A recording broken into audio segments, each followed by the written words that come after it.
Good morning, this is Jeff with Sewer Tech Northwest. Today we're at 4326 Southwest Arnold Street here in Portland. We're located at the front of the home. We are just to the right of the doorway. We're in this little notched out spot here at the front right corner of the house.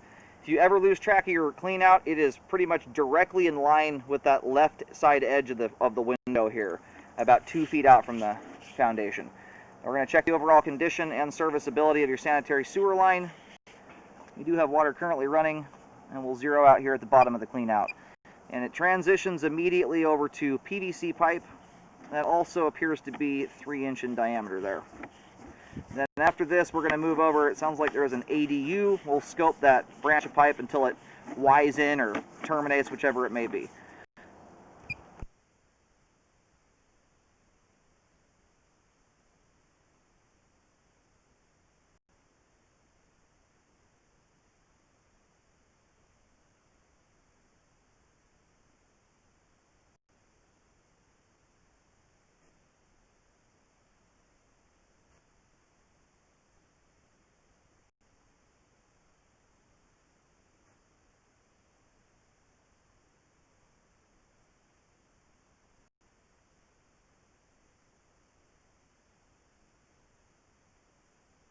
A line bells out here, it looks like to 4-inch diameter pipe at about 41 feet.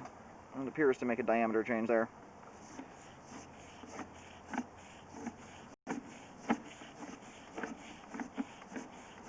So far, line's looking good. All right, we're making a transition now over to concrete pipe. It looks like you've got roots penetrating the transition joint here. We'll have you can see them in the flow line. We'll have a better view of them when the line's drained out. That appears to be 6-inch concrete. It might be 4-inch. Sometimes they're hard to tell visually, especially when you have new materials meeting old materials. And the roots at this point are not affecting functionality. I will locate them though for repair. I don't know if they came through yesterday or 10 years ago and what they're going to end up turning into. And then here at 75 feet, we have reached the main. And we're going to let the whole line drain out here for a few minutes before reeling back in. We'll have a better look at everything at that point. But as far as flow goes, the line has great flow to the main lateral. All right, located the camera head successfully. The line terminates at the main out here on Southwest Arnold Street. The line crosses the property from right to left, as if you're looking at the front of the home from the street. It looks like about halfway across the driveway and then turns and heads out to the road. And then where it terminates is on the opposite side of the street as this house sits.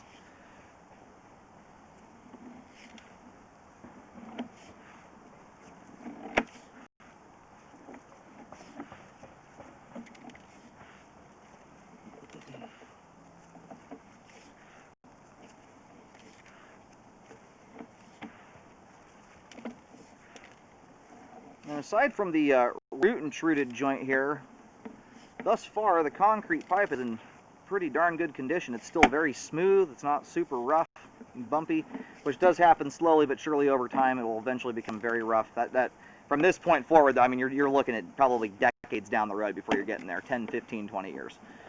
That's not something that's going to happen quickly.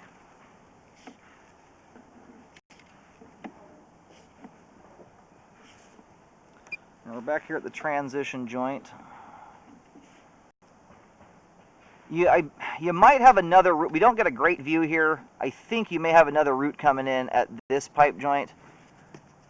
My camera doesn't orient itself to the left side of the pipe terribly well, but if you look up ahead, top, or kind of in the middle or top left-hand corner of the screen, somewhere in that ballpark, there is something hanging off the pipe wall there. We're going to locate the transition joint. We'll see where this is at. We'll get it marked with an X. I would recommend, if you do any repairs, if this is actually in homeowner responsibility, taking that repair at least a few feet out. Anytime you have plastic meeting up with concrete, the joints they're nowhere near as robust as when you have plastic to plastic connections. They just don't seal up that nicely. It's a high risk opportunity for roots to re-intrude. So you want to ideally update at least a few feet of it out into the roadway if you can. Helps prevent further root intrusion. We definitely have at least one root here at 51 feet. We're going to go mark that with a white X. All right, just got some locates here, and I moved the camera around a little bit while the monitor was paused to double check the locate. Where this is at is right around where the street edge should be. We don't have a sidewalk or curb to go off of here, so it's not one I can tell you if you're definitely in the roadway or not. If you're in Multnomah County, typically everything from the curb to the main is the city's responsibility, and everything from the curb back is the homeowner's problem. And that does appear to be a root there. That looks like a root ball coming through. Yeah, you can see the root hairs on it. So we'll push this out. We'll do a couple markings here. Everything beyond this point, though, does not appear to have any roots in it. I do recommend a spot repair to correct this. At this point, though, it is not affecting functionality. That doesn't mean that won't change with time, which is why I recommend repairs on roots. So if repairs aren't done, I'd keep an eye on it, rescope it every year or two, especially if you end up moving into this home. I'd scope it at the 1 year mark, and that'll give you a baseline for whether or not the roots are growing at a high rate or slow, and then you can kind of go from there as to how you want to time your repairs on this thing. But if we're in Multnomah County, it would appear here that this is likely in city responsibility. I would check into that. But everything's marked with white paint. There'll be a white X at each end of the repair. And depth-wise, I'm not going to put a depth down here. My locator is bounced around a bit. I'm getting between 10 and 14 feet deep. The problem here is I've got a whole bunch of power lines sitting directly over the top of me where I'm locating, and the power lines can actually throw off a signal sometimes, or interference that mimics my locate signal. And that's why I moved the camera around, to make sure my signal was moving, so I know that we're in the right location. But depth-wise, I would recommend rescoping and trying to attain depth that way to double-check before doing any digging. All right, I ended up just writing that down. Normally I like to put an exact depth down. I wrote 10 to 14 feet out there, but that's purely for reference at this point. I would not dig there until you relocate. But check with the city. Find out if they're responsible from that point forward or not. And at this point, again, the roots are not blocking the flow line, so it's not something that needs to be done right this minute. But I would recommend doing it sooner rather than later, so that those roots don't turn into big root balls and potentially block your sewer line. And if that ends up being homeowner responsibility there, what I would recommend in this circumstance, if you're going to go, especially if it's truly 10 to 14 feet deep, if you're going to go through that kind of effort, I would recommend fully updating all the concrete pipe out here in the roadway. You're digging through dirt and gravel out here. You're not tearing up a street. But just digging that hole that deep, I mean, you're the better part of a full update, at least of the concrete pipe there. It'd be a very wasted opportunity to do it much cheaper than having to fix it twice over the years. Inevitably, like everything, concrete does wear out, and the concrete's far older than this PVC pipe here, and especially when you're in heavily treed areas, it would not surprise me at all if in the future you get roots further out from that area. Hasn't happened yet, but all right, we're going to go ahead and reel the camera back out here. We're going to move out to the ADU. We're going to scope that branch of the sewer line. Everything from the clean-out access to the street edge, all the PVC pipe and a little bit of ABS we scoped here, is all in good condition, has good flow, and is functioning properly at this time. And as for the concrete portion of the sewer line, it too has good flow and is functioning properly. I do recommend spot repairs there to fix the roots so the line stays that way. And it's very, very important to do a rescope after any repair work is done to ensure the repair was done correctly. About 80% of sewer problems out there, bellies, offsets, all that kind of stuff, a lot of it is due to installation problems, so it's important to rescope the line.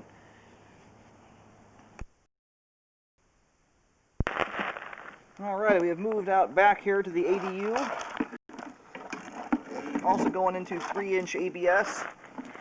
You've got two cleanouts right next to each other here. This one is storm pipe, the one that's furthest to the right or further to the right from the front door.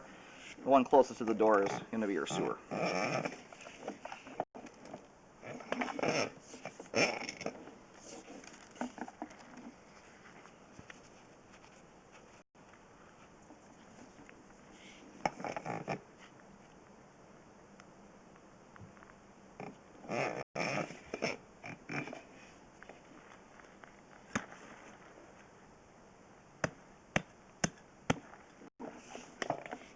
Alright, we're going to zero out here. Off we go. My best guess is this thing just goes straight into the crawl space of the main home. I never saw a Y connection coming into the line on the outside of the house.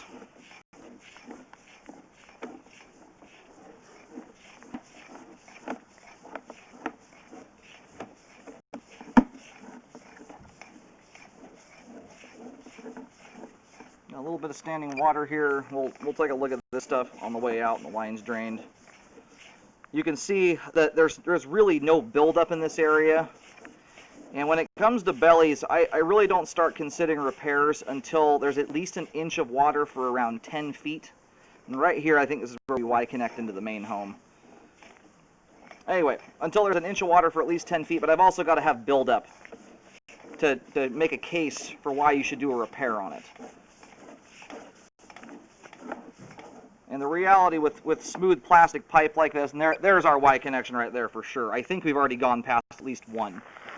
We're going to pull back here just a little ways and locate, make sure we're inside the foundation of the main home. But bellies and smooth plastic pipe versus, let's say, concrete pipe like we have out near the street are two entirely different animals altogether. When you have smooth plastic pipe, you can take advantage of head pressure in a completely different way than you can when you have rough pipe materials that like to grip the debris and not let it break loose on its own. So in most cases, even with significant bellies, almost 3/4 of the issue is the homeowner and what they're putting down the sewer line. If you're just putting folded toilet paper down the line, ideally you don't ball it up the size of a softball. You know, when you're flushing way too much stuff and or things like paper towels, tampons, flushable wipes, stuff that should not be going down the sewer line, those by and large are the ones that end up causing problems, especially in plastic pipe like this. That's not to say you couldn't clog it up with toilet paper, but it takes some doing. You gotta be putting a lot of junk down there at one time, stuff you should not be doing in general. So anyway, we're gonna locate here just before the drop, right at the bottom of this dive here, I believe is where it's hard to see, but it looks like it Y's onto the top of another line. I'm just gonna locate, make sure we're inside the other home. And I just located there, so yeah, by the time we got to that area where I started to reverse the camera's direction, we were about, 8 feet or so inside the main home.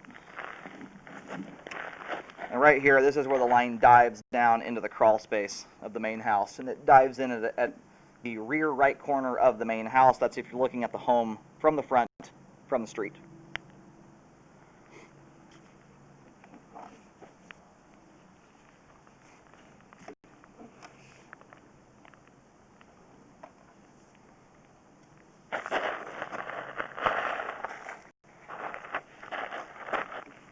Alright, line's down to just a trickle at this point. We're going to start pulling back here, and we'll make sure the line's fully drained by the time we get into this bellied area.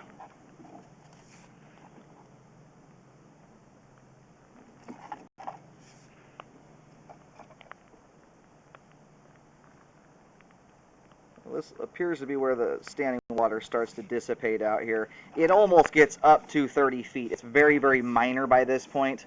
But there is, you've got about a 1/16 of an inch or so of standing water that leads up to 30 feet.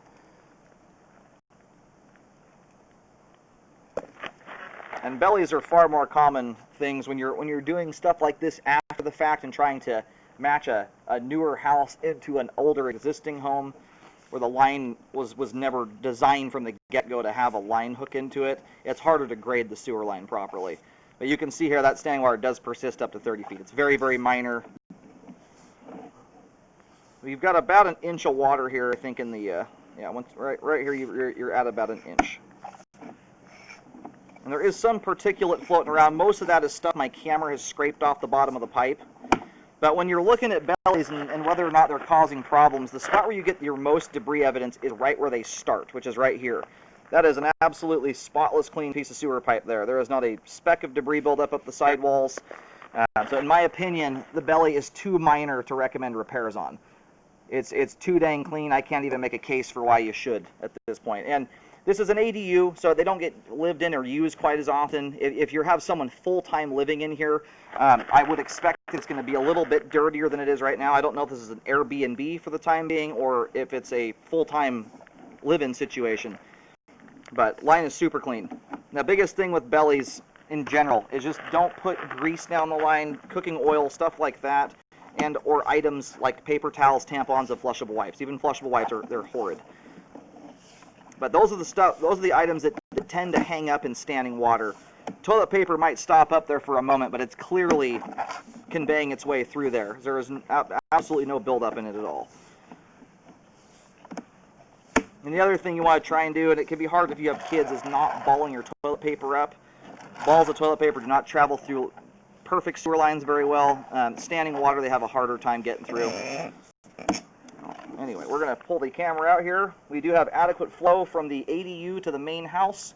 Super clean line, and once again, from 19 to 30 feet, you've got anywhere from a 1/16 to around an inch of standing water. The majority of it is around an inch. But no buildup in the area. In my opinion, it is not displaying enough significant flow problem or evidence of flow problems in the past to recommend a repair on it. If this is going from a short-term rental where people are in it just a few times a year to a full-time rental, what I would do though is rescope the sewer line in about a year, and that's going to give you a baseline for how the line is handling everyone's living habits. If this has been a full-time living situation already, that's about what you can expect your sewer line to look like, which is great. Anyway, the sewer line in its entirety, both the ADU and the main home, are functioning at this time.